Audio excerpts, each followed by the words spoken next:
આપણે ઉદાહરણનો 5મો દાખલો કરીએ છીએ, જેની અંદર પિતા અને પુત્રીનો દાખલો છે. મેં અહીંયા બાય મિસ્ટેક ખોટી સાઈન લખી નાખેલી, 7 વર્ષ પહેલાનું લખવાનું હતું. તો પિતા પુત્રીના દાખલામાં, માતા પુત્રીના દાખલામાં, માતા પુત્રના દાખલામાં, પિતા પુત્રના દાખલામાં પિતા હંમેશા, માતા અને પિતા હંમેશા એના દીકરા દીકરી કરતા મોટા હોવા જોઈએ. મતલબ તમારા ફાઇનલ જવાબમાં કે દીકરાની ઉંમર મોટી આવતી હોય માતા કે પિતા કરતા, તો તમારો દાખલો 100% ત્યાં ને ત્યાં ખોટો છે, એ સમજી લેવાનો. હવે એમાં આફતાબ શું કહે છે કે 7 વર્ષ પહેલા, તો 7 વર્ષ પહેલા એ કેટલા વર્ષના હશે? તો x - 7 વર્ષના. પુત્રી કેટલા વર્ષની હશે? y - 7 વર્ષની. કારણ કે આપણે અત્યારની એ લોકોની ઉંમર x અને y વર્ષ લીધી છે. તો પિતા શું કહે છે કે હું તારા કરતા 7 ગણો હતો. મતલબ પિતાની ઉંમર પુત્રી કરતા 7 ગણી હતી. તો જો પિતા તો ઓલરેડી મોટા છે, આપણે જનરલી શું મિસ્ટેક કરીએ છીએ કે આપણે જે પિતા 7 ગણા મોટા બતાવ્યા છે એને 7 થી ગુણી દઈએ છીએ. તો એ તો ઓલરેડી 7 ગણા મોટા છે. એટલે આપણે સમીકરણને સરખું કરવા માટે, મતલબ ડાબી અને જમણી બાજુ સરખી કરવા માટે પુત્રીની જે ઉંમર હશે એને 7 ગણી કરી નાખશું, એટલે એની ઉંમર પિતાની ઉંમરના બરાબર થઈ જાય. ફોર એક્ઝામ્પલ, પુત્રી સમજો કે 7 વર્ષની છે, તો પિતા તો ઓલરેડી 49 વર્ષના છે, કારણ કે પિતા 7 ગણા મોટા બતાવ્યા છે. ઠીક છે, તો એ 49 વર્ષના છે. તો 49 અને 7 ને સરખા કરવા માટે આપણે શું કરશું? 7 ને 7 થી ગુણી દેશું, તો 49 = 49 આવશે. મતલબ સમજો કે પિતા ઓલરેડી 49 યર્સના છે, પુત્રી 7 યર્સની છે. તો પિતાએ શું કીધું પુત્રીને? આવું ખાલી અંદાજો લગાડું છું, સાચો જવાબ મને નથી, મેં જોયો નથી. કે પિતાએ શું કીધું પુત્રીને કે હું તારા કરતા 7 ગણો, મારી ઉંમર 7 ગણી હતી. તો આ તો ઓલરેડી મોટા છે, તો આને હજી આપણે 7 થી ગુણાકાર નથી કરવાના. એટલે આપણે અહીંયા શું કરીએ? પુત્રીની જે ઉંમર હોય એને 7 ગણી કરી નાખીએ, તો આ બંને ઇક્વેશન છે એ સરખા થઈ જાય. ઠીક છે, તો એટલા માટે આપણે આ વસ્તુ અહીંયા ઇક્વેશનમાં કરી છે. એટલે આ નંબર તો મેં ખાલી એમને એમ લીધા હતા. x - 7 = 7y - 49 x = 7y - 49 plus 7, તો 7y - 42. આ થઈ. આપણે આદેશની રીત કરીએ છીએ, એટલે x = 7y - 42 લીધું. હવે પછી પિતા શું કહે છે કે હવે 3 વર્ષ પછી, તો 3 વર્ષ પછી પિતા થઈ જશે x + 3 વર્ષના અને પુત્રી થઈ જશે y + 3 વર્ષની. હાલની ઉંમર જે લોકોની x અને y છે. તો પિતા એમ કહે છે કે ત્યારે મારી ઉંમર તારા કરતા 3 ગણી હશે. તો આમાં પણ સેમ, પુત્રીની ઉંમરને આપણે 3 ગણી કરી નાખીએ, તો x + 3 = 3y + 9. તો x = 3y + 9 - 3. તો x = 3y + 6 + 9 - 3 = +6. હવે તમે જોશો કે આ બંને x ની કિંમત આવી છે. ઠીક છે, તો આ બંને સમીકરણને આપણે સામસામે મૂકી દઈએ, કેમ કે બંને છે x ની કિંમત છે. તો અહીંયા આગળ હું 7y, હું થોડું રફ કરી નાખું ને તો મને ફાવશે નહીં. હવે મેં આ બંને સમીકરણ સામસામે મૂકી દીધા છે, જે બંને x ની કિંમત આવેલી તે. તો 7y - 3y = 6 + 42. તો 4y = 48. તો y = 12. હવે આપણે y કોની ઉંમર લીધેલી? પુત્રીની. બરાબર. તો હવે તમે એમ વિચારો કે અગર આપણે કઈ ગડબડ કરી હોય તો પિતા 12 વર્ષના આવી જાય, તો પુત્રી કેટલા વર્ષની હોય? પુત્રી મોટી હોય પિતા કરતા કોઈ દિવસ, એટલે થોડુંક મગજ ચલાવવાનું જ્યારે તમે દાખલો ગણો ત્યારે. હવે આમાંથી કોઈ પણ એક જગ્યા પર તમે y ની કિંમત મૂકી શકો છો.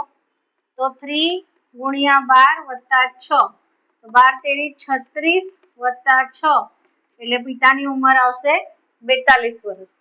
હવે જો તમારે આનો તાળો મેળવવો હોય, મતલબ કે જવાબ સાચો છે કે નહીં ગણવું હોય, જોવું હોય, તો આપણને જે મતલબ દાખલામાં જે શરતો આપેલી છે કે 7 વર્ષ પહેલા, તો 7 વર્ષ પહેલા પિતા કેટલા વર્ષના હશે? તો કે 35 વર્ષના. પુત્રી કેટલા વર્ષની હશે? તો કે 5 વર્ષની.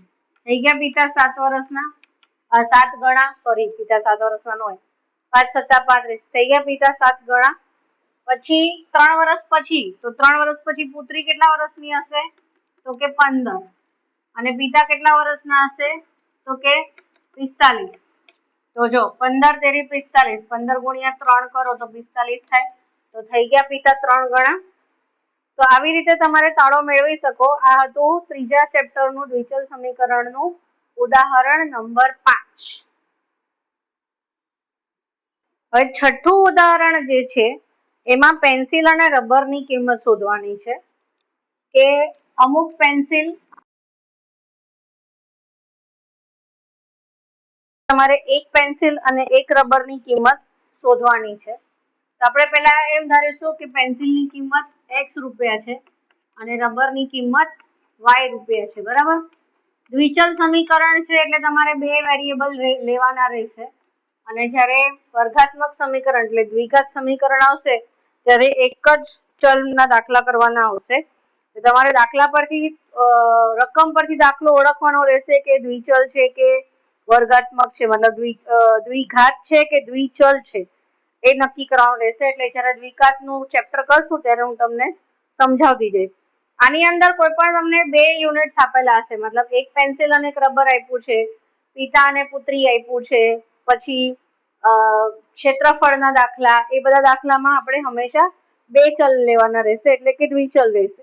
હવે આની અંદર શું કીધું છે કે એક દુકાનમાં બે પેન્સિલ અને 3 રબરની કિંમત 9 રૂપિયા છે. તો આપણે એક પેન્સિલની કિંમત x રૂપિયા લીધી છે, તો બે પેન્સિલની કિંમત કેટલી થશે? 2x. અને રબર કેટલા છે? 3 રબર છે, બરાબર. 3 રબરની કિંમત 9 રૂપિયા છે. હવે તમે અહીંયા જોશો કે મેં 2x અને 3y કેમ લીધું? તો એક પેન્સિલના x રૂપિયા, તો બે પેન્સિલના 2x, મતલબ એક પેન્સિલના 5 રૂપિયા હોય તો બે પેન્સિલના 5 દુ 10 આપણે ગુણાકાર કરીએ. સેમ એવી રીતે રબરના. પછી શું કીધું કે 4 પેન્સિલ અને 6 રબરની કિંમત 18 રૂપિયા છે. 4 પેન્સિલ અને 6 રબરના 18 રૂપિયા. હવે તમે એમાં એક વસ્તુ તમે જોઈ શકો ને, અગર તમને મતલબ તમારો ઓબ્ઝર્વેશન પાવર એટલે નિરીક્ષણ શક્તિ એકદમ પાવરફુલ હશે ને તો તમે જોશો કે આ જો 2 દુ 4, 3 દુ 6, 9 દુ 18 એટલે ત્રણેયનો ગુણોત્તર સરખો છે. એટલે આ શું થશે ખબર છે કે ત્રણેય સરખા છે એટલે જે 3.1 નું કોષ્ટક છે આપણું એના પ્રમાણે ત્રણેય જ્યારે સરખા હોય ત્યારે સંપાતી રેખાઓ છે એટલે આનો કોઈ પણ એક ઉકેલ આવી શકશે નહીં. એટલે આમાં તમે જો મહેનત કરશો x ની ને y ની કિંમત આદેશની રીતે શોધવાની તો બી તમારો દાખલાનો જવાબ નહીં આવે, કારણ કે અહીંયા જ આપણને કિંમત મૂકતા ખબર પડી ગઈ છે 2 દુ 4, 3 દુ 6, 9 દુ 18. તો એલિમિનેશનની રીતથી બી તમે જવાબ નહીં કાઢી શકો અને આને x કોઈ પણ x ની કે y ની કિંમત મૂકવા જશો તો તમારો જવાબ નહીં આવે. સમજાય છે? કારણ કે દરેક તમે અહીંયા 2 1 2 મૂકશો તો 9 માંથી 1 જાય તો 8, 8 ભાગ્યા 3 મતલબ y ની કિંમત 8 ભાગ્યા 3 આવશે. એ જ કિંમત અહીંયા પણ આવશે. હવે તમે બીજી કોઈ વેલ્યુ લેશો 2 દુ 4 તો 9 માંથી 4 જાય તો 5, તો y ની કિંમત 5/3 આવશે. મતલબ દરેક નંબરથી તમે એને ઉકેલી શકશો અને દરેક નંબરથી દરેક આંકડાથી એની જે સમીકરણ છે ને એ બરાબર સેટિસ્ફાય થશે. એટલે અનંત ઉકેલ આવશે પણ કોઈ પણ એક ઉકેલ નહીં આવે. એટલે આપણે આ દાખલો આગળ કરવાનો રહેતો નથી, કારણ કે તમે એમાં લખ્યું બી છે કે જો કોઈ નિશ્ચિત કિંમત ઉકેલ સ્વરૂપે મળતી નથી, કારણ કે રેખાઓ સંપાતી છે.